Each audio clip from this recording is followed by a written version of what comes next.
এখন সর্বমোট অ্যাডমিটেড রোগী আছে আমাদের 34 জন। এই 34 জনের মধ্যে 28 জন হচ্ছে বাচ্চা চাইল্ড, আর অ্যাডাল্ট আছে 8 জন। এই 8 জনের মধ্যে 5 জন মহিলা এবং 3 জন পুরুষ। আমরা আজকে 2 জন রোগীকে ডিসচার্জ দিয়েছি। 2 জনই আমরা অ্যাডাল্টের মধ্যে পড়ে। একজন 20 বছর বয়সী কাজী আমজাদ সাইদ, উনি বেসিক্যালি ছিলেন হচ্ছে একজন রেস্কিউয়ার হিসাবে এসে ওনার ইনহেলেশন ইনজুরি ছিল, এক্সটার্নাল ইনজুরি ছিল না। উনি আজকে সুস্থ হয়েছেন, ওনাকে আমরা আজকে ছেড়ে দিয়েছি। আর আরেকজন যিনি আছেন সবুজা, ওনার ইনহেলেশন ইনজুরি ছিল, ওনাকে আমরা আজকে ছেড়ে দিয়েছি, উনি স্টাফ ছিলেন। আর এই মুহূর্তে আমাদের আইসিইউতে আছে মোট 4 জন পেশেন্ট এবং ভেন্টিলেশনে আছে আমাদের এর মধ্যে 2 জন রোগী।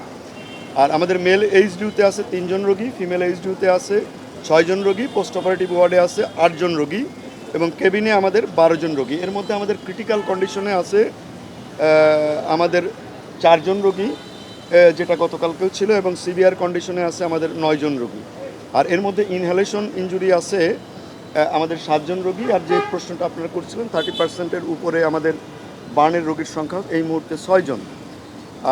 আমরা গতকালকে সিভিয়ার থেকে ক্রিটিক্যাল স্টেজে, অর্থাৎ একটু খারাপ স্টেজে গেছে আমাদের 2 জন রোগী।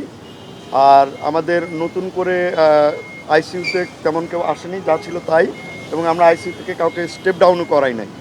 আজকে আমাদের মৃত্যুর কথা যেটা বললাম 0, এবং টোটাল ডেথ এই পর্যন্ত আবারও বলছে 17।